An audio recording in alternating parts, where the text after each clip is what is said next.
Welcome to another episode of the No Ego podcast. For those of you watching this on video, you're going to see a makeshift kind of setup here. I am self-recording with my own iPhone and Zencaster in order to create podcasts for you. We're not putting pre-recorded podcasts out because we want to be really on target with what some of you might be experiencing as we're going through COVID-19 being transmitted throughout many, many countries. I'm in Mexico. I came down early March just for a few days, and then it quickly became evident that traveling back through customs at a time that people weren't as prepared and distancing didn't seem like the brightest idea. So I stayed, and we continue to monitor the situation to figure out when it's best to travel back to the US. So in the meantime, I am here in Mexico. So what you're seeing is my makeshift studio, and doing just a lot of creating, leading my team from afar. We're doing so many of our keynotes and trainings and our work that I normally would do in person virtually.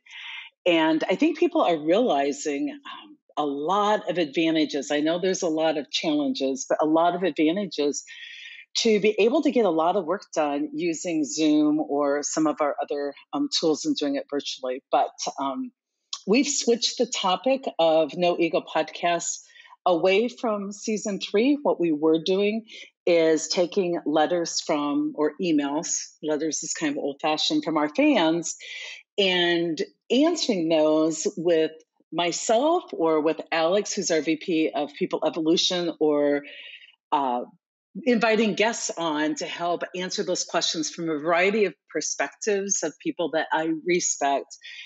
As we saw so much get disrupted, I decided one of the best things I could do is try to be of help by coming to you directly on the topic of COVID-19 and the coronavirus and the way in which we're either have stay-at-home orders, or we're working from home, or we're essential and we're out on the front lines, or for so many of you, you're not working right now from home. And if you're listening to the No Ego podcast, I'm proud of you because you need to continue your growth and development.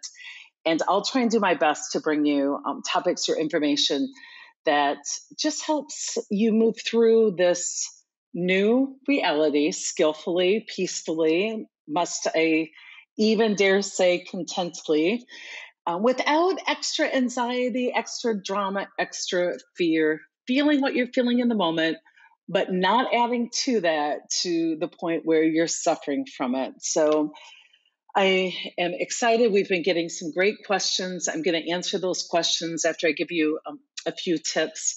Some of you who see me on video notice my skin's getting pretty dark. Yes, I wear sunscreen. My cheeks will be red because I just came in from a really great walk to get some exercise. But that's just what happens with sunscreen. So daily fresh air, and I turn marvelous tan colors. So you're seeing me. If we were out in the wild, if we were on 30 Day Survivor episode, this is what Sai would look like with her hair and her tan. So good to be with all of you. Just want to acknowledge that we are all going through something together, which is amazing for us to find commonality and have a common experience. Many of us, our lives are disrupted at different times, but we are in a position where we have this common experience of really being part of transforming times. And that's a cool thing. And I hope that we're all using it to just take up full membership as human beings in the human race, with all that comes with it: vulnerability, trying things for the first time, making mistakes, having stress behaviors, having to learn to apologize and make amends. So if you really lean into this, it's pretty incredible that as humans, we're having a common experience at the same time. And I want to acknowledge that even though we're kind of in the same storm, we're not necessarily in the same boat. And that acknowledgement comes where it's an incredible common experience that the world has just kind of stopped and the universe put us all in some peculiar time outs or time right on the front line of the crisis. And that has some cool things going for it if we lean into that. But I also want us to lean into, or invite you to lean into, the fact that even though we're all going through this together, depending on our situation in life, we're not necessarily going through this with the same experience, depending on what we had for emotional reserves, financial reserves, depending on the healthcare that we've received, not only for us to date, but for generations back. It really depends on our social economic status, where we live. Here in Mexico, for instance, everyone is saying, wash your hands, wash your hands, wash your hands. One of the key defenses to keep yourself safe from corona is wash your hands. And here that is a bit tone deaf, because in our area, I'm told about 50% of the people who live here don't have running water or running clean water. And so it's even just helping think about advice like that, that is a main defense against the virus, can be very tone deaf if you're not in tune to um, the day-to-day living activities of the people that you are walking side by side with. So I'm saying that only because I would like for you to be a lot less judgmental, a lot more helpful. Stay curious. Don't jump into knowing and trying to use your intellect to know what to do and get through this. Open-minded, open-hearted, soft-hearted, just willing to see things from many perspectives. So I want to start with a bit of offering of a strategy or technique. I try and give you those as we get into the podcast. And I'm also giving you those on Facebook Live. If you haven't been joining us, Cy Wakeman, Facebook Live page, the business page, we put up there how often we're going live. Next week we'll be live. I believe it's Thursday at 12 Central. And we would love to have you join us. If you don't get to join us, listen to the recordings. We record them, put them up on the Facebook page. And then we try and make it even easier, where we condense and chop up key messages to make it really consumable and put it out to you in short clips. So please be following us on Facebook, Instagram, LinkedIn, Twitter. All of it's at Cy Wakeman or Reality-Based Leadership, RB Leaders. It's all out there. We're just trying to build a reservoir isn't the right word, a library, I guess, for all of you to use with your teams. And I'm trying to take it from many different angles. So if one doesn't resonate or apply, maybe another would. So in the past, I've been talking a lot about when you're hit with the anxiety or you're starting to feel fearful. And a lot of times it's just generalized anxiety. You're hit with it and you don't really know where it's coming from. And a technique I talk a lot about is notice how far out you are if you're way into the future, or if you're worrying about every human being or every dog on the planet, or you're worrying about, money for the next 20 years or your eventual retirement. If you're feeling anxious, know how far out you've gotten and do what I call come close in, and come as close in as you need to reassure yourself that in the now I have everything I need. For the next 10 minutes, I know what I need to do. I have the support I need currently. We have the food we need, or right now I know who to call for help. That's a way to soothe yourself. Now, another technique, which is the exact opposite of it, is a technique to use if you find yourself just waning in hope or hopefulness. If you start to feel down, or you're low on gratitude, or you just start to wonder, like, are we going to make it? Am I going to make it? Like, can we ever recover? If you start to feel your hopefulness, your faith in humanity and the world wane, a technique, rather than getting close in, is to get distance from whatever it is that's on your mind and put it in perspective. And so backing back out that what I'm experiencing today in 10 years, will it be as critical as I'm making it today? Or given what other people are experiencing, not that we're going to compare our suffering, but just adding perspective, given what other people are experiencing, can I see where I do have some places where I'm more equipped or more fortunate? Distance gives us good perspective. So sometimes if you're having difficulties in a relationship, we ask you to take a break from one another, because a break from each other and having some distance or agreeing not to talk about something for, a week or whatever it is, gets you time to gain a different perspective. One of my favorite poets, David White, talks about a good walk around the lake brings out the truth in almost every situation.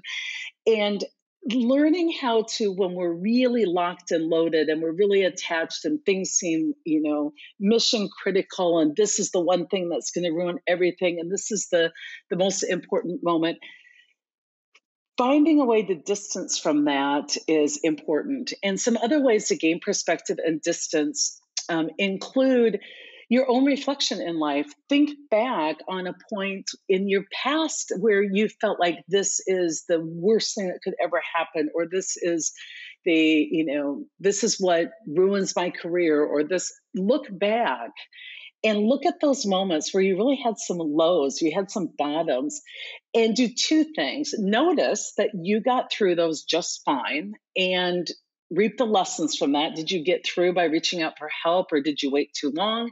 It would have been easier if you would have reached out for help. But look at those rock bottoms, and what you might be surprised to find is what you thought was the worst thing ever happening in your life actually was a turning point. And now, years later, you could say, it was one of the best things that ever happened in your life. I remember I was at somebody else's workshop. They were doing just a spectacular job, and they were getting us the ingredients to write a life's purpose or mission statement.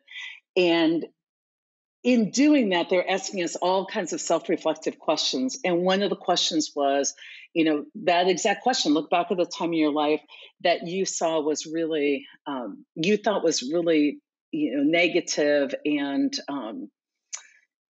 something that was just going to ruin everything you had hoped for. You really thought it was taking something big from you, and you were losing a lot.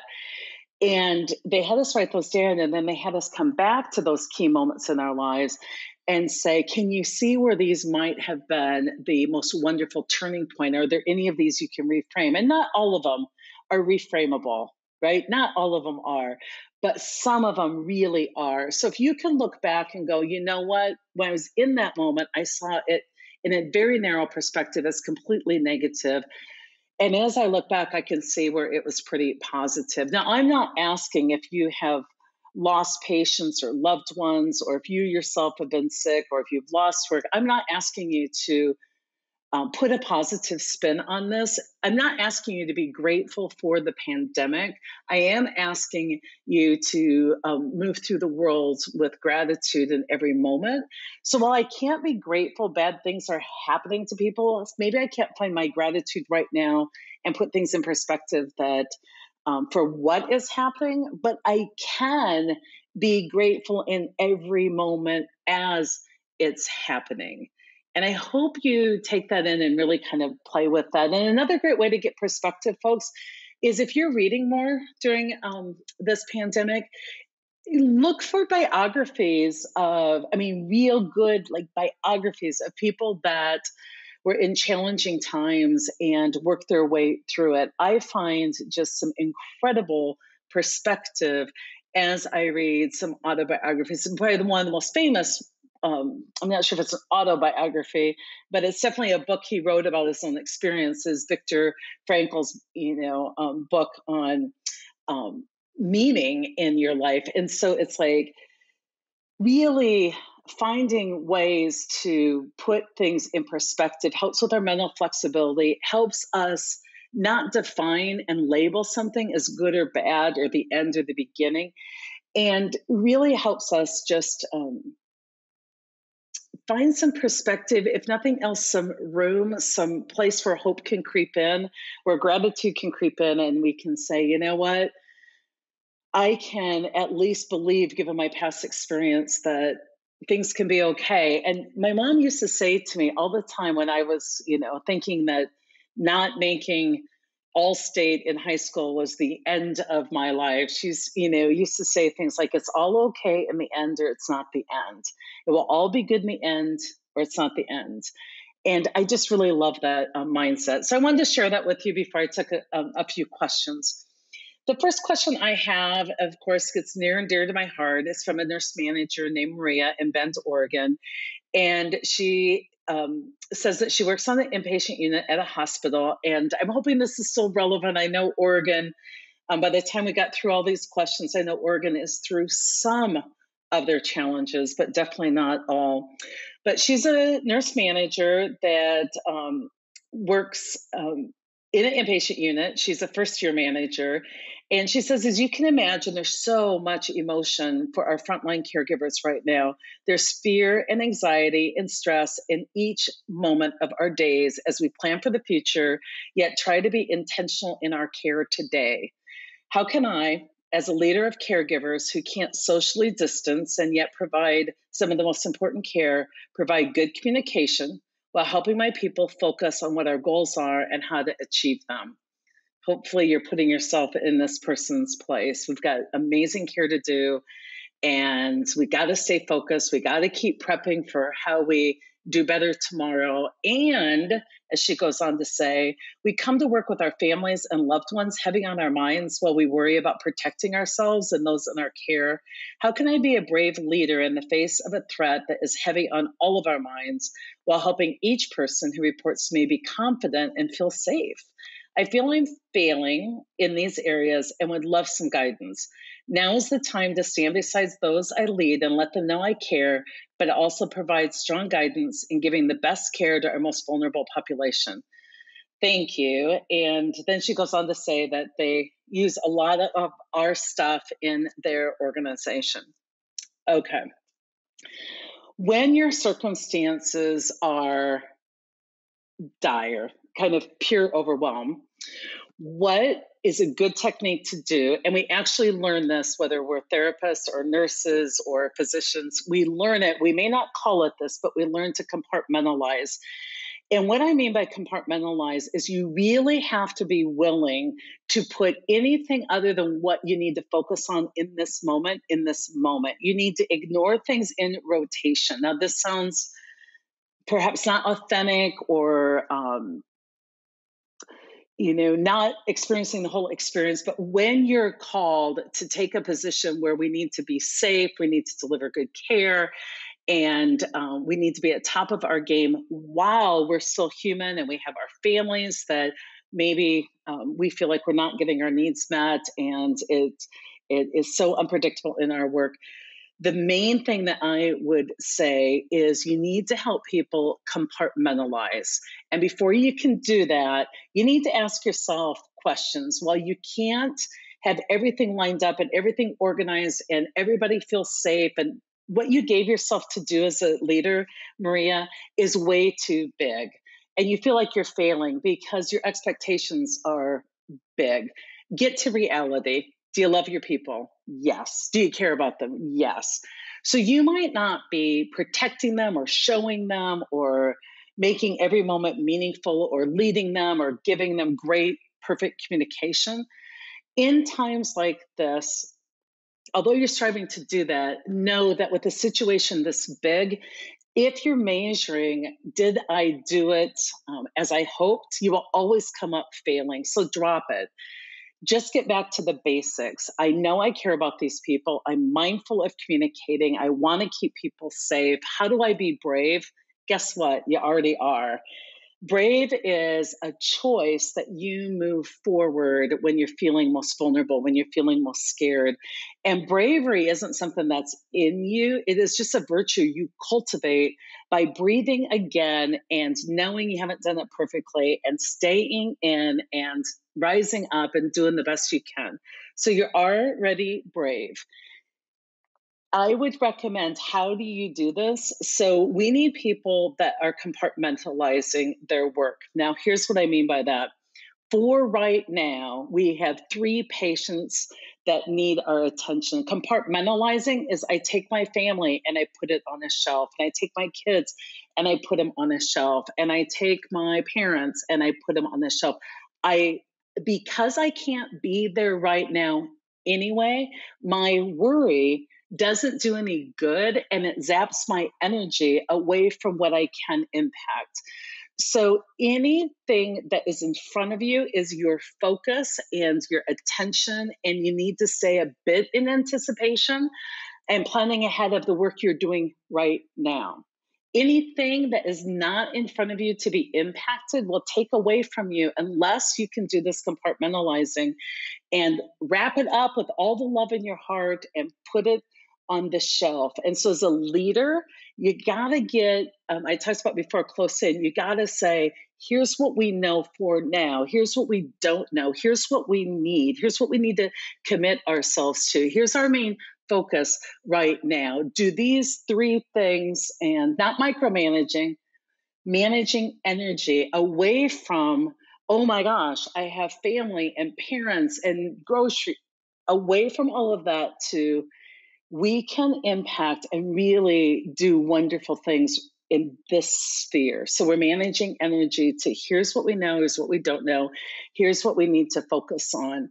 And being fully present in the moment, giving all of it to the moment without trying to go out and jump out and visit all these things that are just hitting your mind, and they're things you can't do anything about right now.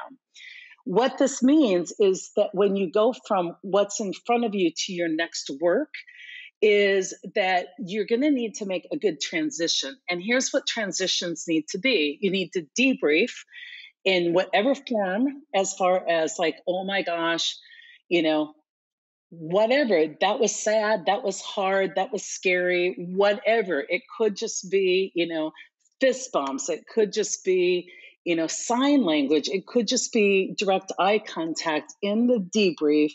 And then be willing to transition, center yourself again to now focus on this part of the world. The people that we study that were resilient talk to us about when the going got tough, they were able to focus on what they could change and not forget about, but intentionally put on the shelf, as if wrapped up in a bow of love, what they couldn't. And some of them said, we gave it to God, or some of them said, I just had to trust the people I left at home, that they're, this is their time to shine. I just had to really learn what to let go of. Otherwise, it's lose-lose. You can't give anything your proper attention and make impact. So it's compartmentalize, do your work, debrief, intentionally transition, compartmentalize, go back in. And so I want people to start thinking about, what am I picking up and what am I putting on the shelf so my view isn't crowded, so I'm not juggling so many things, I'm going to drop something. And it's really important that then in those debriefing or that transition, that even if it's just for a minute, whatever's allowable in your environment, to, for a minute, walk around the block, or for a minute, just,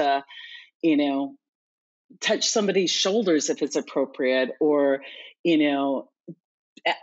in their face nicely and make eye contact, or, heart symbols, whatever, however PPE'd you're up, PPE'd up you are, make sure that we can't debrief for hours, but we can debrief with tender hearts, even if it's energetically, where we just, 1, 2, 3, everybody breathe 3 times, release what just happened for now. I really believe that people like myself are going to be needed to be out loving up all the frontline people and caregivers that have been through so much in their areas. But talk to people about putting things on the shelf and doing it with love, wrapping them in a bubble, whatever mentally you need to do, and put everything away that you can't impact right now visually, and focus on what you can impact. Mind the transitions, do the debrief, get people breathing again, focus on the next thing, go back in. And then here's what's really important is, as a leader, a lot of times you're trying to make those moments meaningful. You can't do a ton of communication in the moment, but call timeouts. Time out. Here's what I need everybody to know. I'm telling you, make it tribal. Pass it on to everybody you see. So in the next, 10 interactions, make sure everybody you see knows this new piece of information. Really get creative, get repetitive, get simple about what you need to communicate. But make sure that you're calling timeouts, you're regrouping people. Don't underestimate what 1 minute of, hey, everybody heads up, let's regroup, let's make sure we know who's not here, who's going to take responsibility to let them know. As a leader, you'll feel like you have to touch everybody and let everybody know. You can't do that right now effectively. You need to do your best, but you need to get very directive. So it would be like, Lynn, so you're clear on how to do this. You know what the new protocol is. Yes. So make sure I'm assigning you that your care team, everybody you see in that room today, can you commit to me that you are able to be responsible for passing this on? Get very specific, whether it's whiteboards or, communication centers. You have all these tools, nurses. Just start really using them and really be willing to take time out. And in that debriefing, be okay with feeling things deeply, letting it happen, and taking those minutes and then regrouping, refocusing, and get deeply focused. And so what you're doing is you're going along. It's like a carousel. You're like, I'm going to move over here, pick that one. I'm going to go deep with it. I'm going to bring it back up, put it back. I'm going to switch over, go deep with the feeling part. I'm going to come back up. I'm ready. I'm going to grab that one. I'm going to go back down. And it is so unnatural for many people in caregiving to ignore things in rotation. But it's necessary right now. So I guess that's what I would give to you is my best advice on that, or counsel, and celebrate successes. So as people are leaving, the worst thing you can do is let people feel that they didn't debrief, they didn't get any moment of connection, that they are leaving with a lot of unresolved feelings, because that's where the really alone hopelessness hits you on your commute home, and you're entering in, you have responsibilities. They can't understand what you've gone through. It just, throughout the next 6 hours, you just could get more and more alone and you spiral down. This debriefing is so important in celebrating. So the next question, Anita from Grand Island says that she right now, over the last 4 weeks, while people have been pretty challenged, she said that her director is demanding and micromanaging, and that he's gone even deeper, to the point of telling me exactly what I will do each day. I'm at the management level. I've been that for some time. I know how to do my job. Yesterday was the worst. She told an employee in another department that we could not do an easy task to help them out. We're all trying to help out right now because we're too busy, but we have time. Another person from the department came down with the project. I accepted it, not knowing they'd had this discussion. We look like idiots. Plus, this is especially a time we should be helping each other. Couple of issues. She's communicating for my department, not keeping me in the loop, not even letting me make a small decision. I basically sat in my car for an hour not wanting to go into work, which I always want to go into work. I'm paraphrasing here. The person's polite. They don't raise their voice. But they aren't letting us make decisions, and they're being, over-directive and micromanaging. So you guys will be tired of this, but here's where you need to start first with this. Take your story out of it. Just the fact that they're micromanaging and demanding, and I feel like an idiot. We look like idiots. We should be helping each other. And this story has grown to the point where you're sitting in the car not wanting to go to work. If I were just to help you loosen the ego's grip on this story, we could potentially find a place where you could just go, oh, this person's stress behavior, they tend towards someone who likes or tends to be directive. I don't even know if they like to. My experience of them is they're more directive. Their stress behavior is that they start to what I would call overfunction. And when people are in fear, they overfunction. And so this person, your boss, that you don't even want to face and you're feeling like they're making you feel like an idiot, none of that's happening. They're scared and they're overfunctioning. And somewhere in here, it's protective behavior. They're trying to protect you, which is hard to see the kindness in that. They're trying to protect, them and others. And so one of the things I want you to try on, all of you who are judging people, whether they aren't socially distancing or whether they're hypocrites or whether they're, whatever they are, now that you're all living in close quarters, what if we just got generous with our title and quit labeling things like micromanager and just said overfunctioning or operating outside of what I would consider their lane? What if you just worked on neutralizing your language and having a generous heart and a generous view and a generous mind? What if we overemphasize benefit of the doubt, not to let other people off the hook? What if we applied some grace and mercy so that we didn't harm ourselves, like the fact that we're sitting in a car for an hour, not even liking our job, and normally I love it? What if we went there? This is just her stress behavior. And you asked me for a resource, like, is there a podcast or is there an article I can read? And I would tell you that some of the best work on helping people understand overfunctioning or underfunctioning.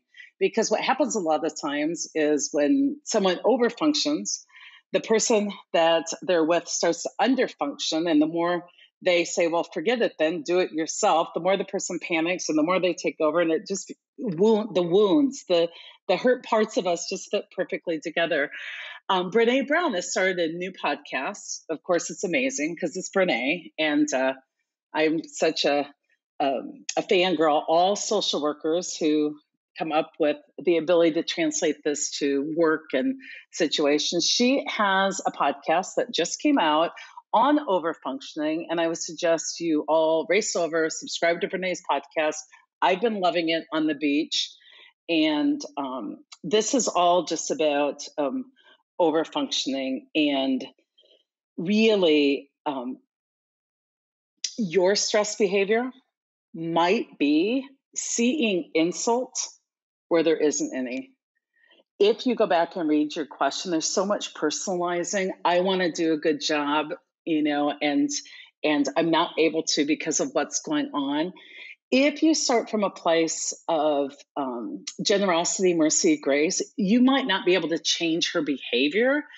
But one of the things we can do in a non-judgmental way is just name what's going on, which is fear, and thank people for what they're attempting to do, even if it's malintentioned right now. A great way to stop the fear cycle is just to say, if her name's Joan, just to say, Joan, can we have a second?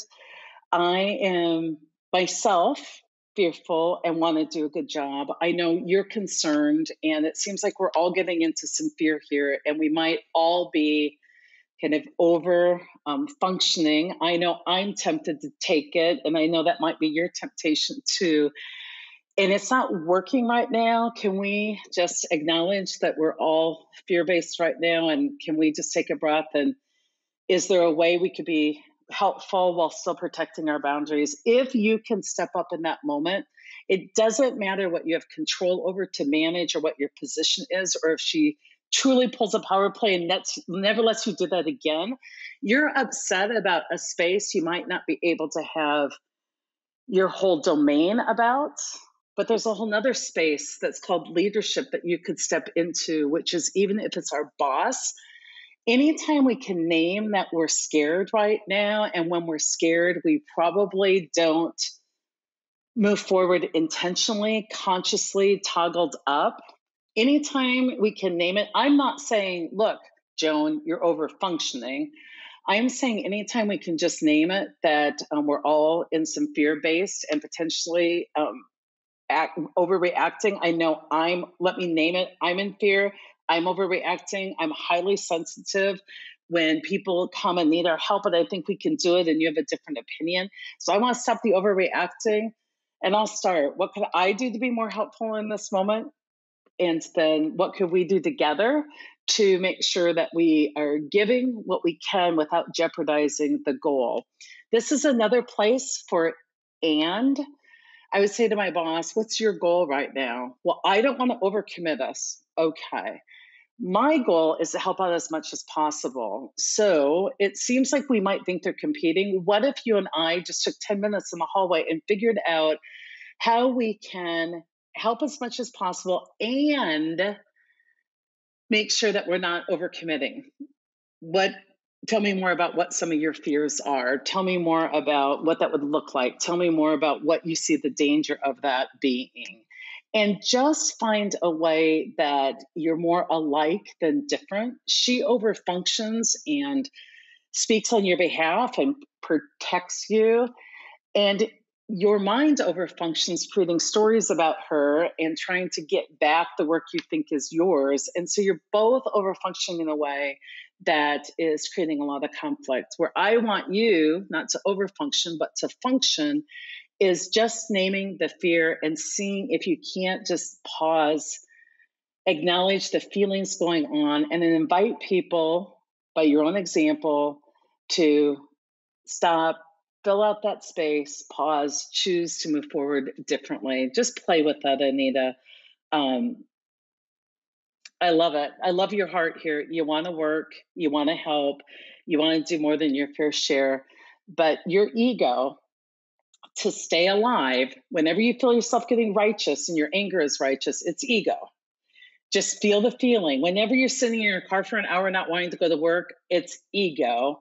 And one of the things our ego does, because it's corrupted, it takes a happening and personalizes it, is ego see insult where there isn't any. It adds the meaning. She said no and didn't ask me, and that means that she thinks I'm incapable and she treats me like a child and she, is a control freak. It doesn't mean anything. It means that on the fly, she erred on the side of saying that's not something we can get to right now. It's just overfunctioning behavior. You guys, if you are seeing people's behavior as insult, just know it's your ego and choose a different path for yourself. It's not even about the other person. Choose to give people benefit of the doubt, co-create something very different together. If you're in a tug of war, put down your end of the rope, come to people with open mind, open heart. You all have the same goal. We all have the same goal. Let's get us through this, tending to the people we can, even if, heaven forbid, it's as they, pass from the virus. Like, let's do all the good we can with all the effort that we have. So I love your heart, Anita. Don't see insult where there isn't any. One more. Corey from Carbondale says, Sai, I've been a volunteer, or I have a volunteer who over 20 years ago was a leader in this organization. I've totally screwed this up. Let me start over. Corey from Carbondale, Illinois writes, Sai, I have a volunteer who over 20 years ago was a leader in this organization. I'm now the leader. He called me the other day, verbally attacking me on my leadership through this time, my presence, my experience, demanding to know what I was doing. What are your best tips for diffusing anger besides just hanging up the phone? Thank you. Now, in these moments, I just want to make a caveat. If you are getting verbally abused,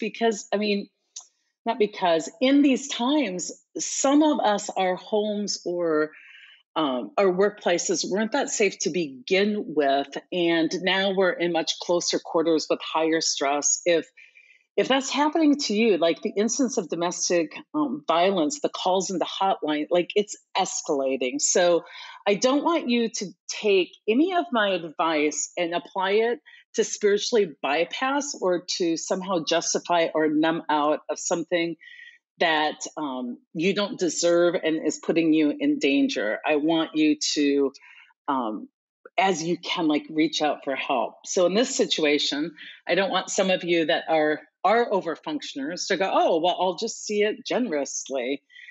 This situation, I'm going to invite you, Corey, to do something a little bit different, and it's counterintuitive.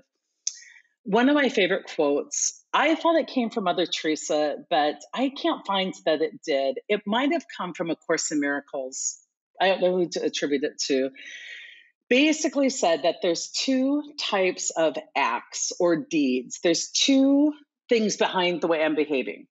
They're either acts of love, which those feel loving, right? It's when somebody is acting out of love, or there's cries for love. So when somebody's misbehaving, what's underneath that? Like love, a cry for love. The only appropriate response is a loving one. The only thing that is going to raise the frequency of the situation is that somebody with a calmer mind, toggled up, can respond with love. And if nothing else, just allow us to end with the possibility of neutral, right? Can just offset some of this, can apply love to it. And so actually, and you might not do this perfectly, I don't think I would if I was taken off guard, but when people are sharing with you and you're moving into resisting, you're like, I can't believe you're calling me up. You haven't been a leader for 20 years. You're talking about my executive presence. We've been here 18 hours. I got called in. Yes, I'm in sweat clothes, whatever it is. Start with just thank you. It's something weird to try. People come in and they go, Sai,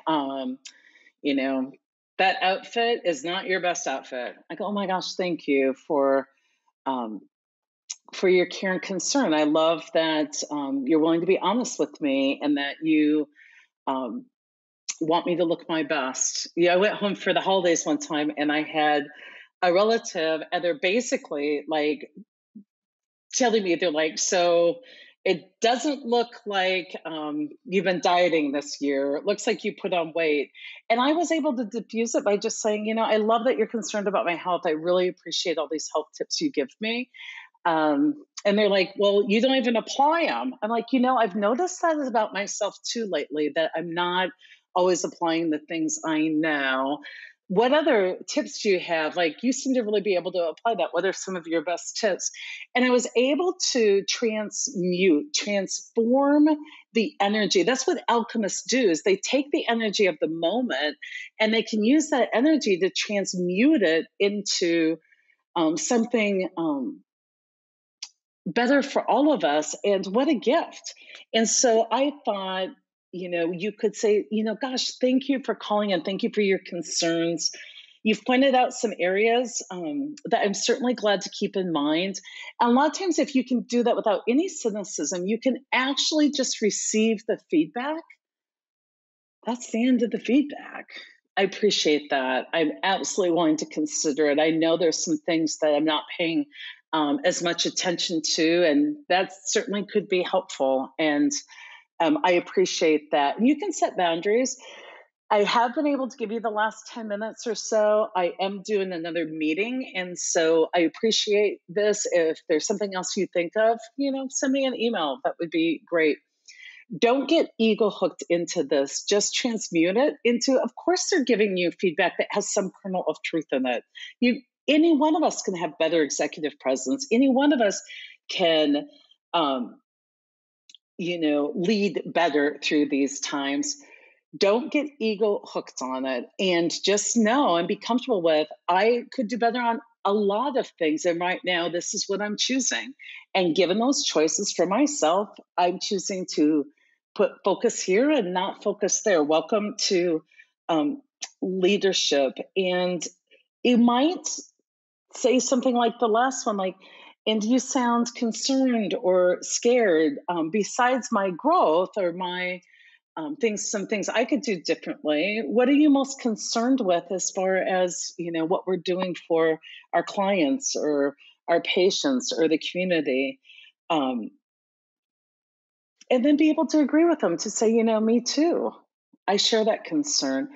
When people are coming at you as the enemy, if you can co-opt them and agree and thank them for their feedback, and then try and find something that you both are concerned about, a place that you come together without being dishonest or without giving up your authenticity. It's just some techniques to try and just see if you can't see through the behavior. One of the things that in stressful times could really help us help each other is don't confuse the behavior with the need. Every behavior has a need underneath it or behind it. And during stressful times, we think we're helping, but most of the time we're actually hurting. We try and control or we try and take over. Our goal is to help. That's our need. We want to help, but perhaps the experience you have from us is it's hurting. When your ego is running the show, confrontation is like punching the ego in the face. You need a good bypass. The best way in times like this to help people bypass when they're scared, it's like the emotional brain it kind of sits on top of the thinking brain. And it's just like if you have test phobia, if the emotional brain isn't connected, isn't like on top of or connected into the deeper part of the brain, you can't get in there to learn or problem solve. The way I explained it to kids is like if you're emotional, that emotional brain's like out here wigging out, and you've got to reconnect those before you can connect into the mind or heart of somebody. And so in these times, see through the behavior to the need, see what maybe the driving force is, and see if you can't provide a gentle, safe place for a moment. You sound concerned, and I know I'm concerned, and it's really weighing heavy on me. I want to do a good job. So you've given me some things to think about from my growth perspective. What are you concerned about when it comes to the delivery or the outcomes or kind of the end result? What's your biggest concern? I appreciate that. Thank you for sharing that. And a lot of times people just need to be heard, and they need to know that you're open to considering what they're saying. This doesn't commit you to change anything or take the feedback and do anything with it. If people are presenting something, it's a gift. You just need to say thank you and mean it. And you can unpack that later and continue to go on. And you don't have to do this abandoning yourself. You can just do this knowing that there's truth in every single thing that comes your way. And I really mean that. Some of you have heard me talk about feedback before, but I just want to remind you that anything anyone says to you, if you're beyond ego, you can find truth in it. There's just nothing anybody can give you for feedback that's not truthful in some way. And the sooner you are willing to walk in and just step into the truth of that, the less you will suffer. So like somebody can come up to me and go, Sai, you're a liar. And it's like, I don't think I'm a liar, but if I look, there's so many ways I lie. Like, how you doing, Sai? Great. Let me reframe that. Actually kind of scared. Like, I lie every day when I go into a federal building because they look at your driver's license. And I say on my driver's license, I weigh 165 pounds. And it's a felony, I think, to lie to a federal security officer. And if somebody said to me, you're a liar, I can take that as super insult. I can be reactive. I can go, well, you haven't lived for 20 years. Or I can just go, I can find that. I can totally find that. Yes, I can come up with 2 examples for how that's true. If you are seeking ways to find how it's true and seeking ways to connect and seeking ways to transmute what comes to you as an offense into just an acknowledgement of your own humanness and a connection back to whoever's coming to you and an ability to give them what they need, let that be our gift right now. Like, let's not self-righteously take the high road because we're better people. Let's find opportunity when you don't have the reserve. I can come back with something that's the better of us, so that when I don't have the reserve, hopefully you can come back where something is for the better of us. And it is a way to find shifts in perspective. And that's where the miracles are, folks. The Course in Miracles talks about A miracle is simply a shift in perspective, finding some space where you can move through the world differently. And each one of these questions, whether you're caregiving on a floor, on an intensive care unit, find space for people to know they're loved, debrief, transition, focus in. If you are feeling like you're micromanaged by your leader, find space and put mercy and generosity in there and just see that perhaps they're just in stress based behavior. Somebody is pulling me, I'm senior to you and I'm pulling you up and telling you how to do your job. Find space to be able to return to them gratitude and acknowledgement that they're concerned and that they love the organization, that they're volunteering them there right now. Right now isn't the best time for major boundary setting and big feedback. And right now, I think for many of the situations you're giving me, the time is in the moment. Let's apply grace, mercy, tolerance. Let's take the insult out. Let's just really respond with loving one, transmuting this energy. And if something is a pattern or if something is a chronic situation, then we'll strategize on how you can ask for what you need and potentially put some boundaries out there. But in these times right now, and this is for many of you, whether you're out working as essential and then coming home or whether you're home, walk with grace and mercy, tolerance, benefit of the doubt. It is really like this lubricant we can give the human race right now because it's so tempting for me to feel better by offloading my fear onto you in the form of anger. And most of the time, anger is a cover for fear. And most of the time, fear is what we experience when we forget who we are and who we are to one another and what we're capable of as a human race. So I wish you well. Have a wonderful week. Be safe, be well, ask for help when you need it. If you are asked for help, even if it's really messy and it's just crazy feedback, give help anyway. And I hope in the next couple of weeks we won't have to answer so many pandemic questions, but I'm here for as long as it takes.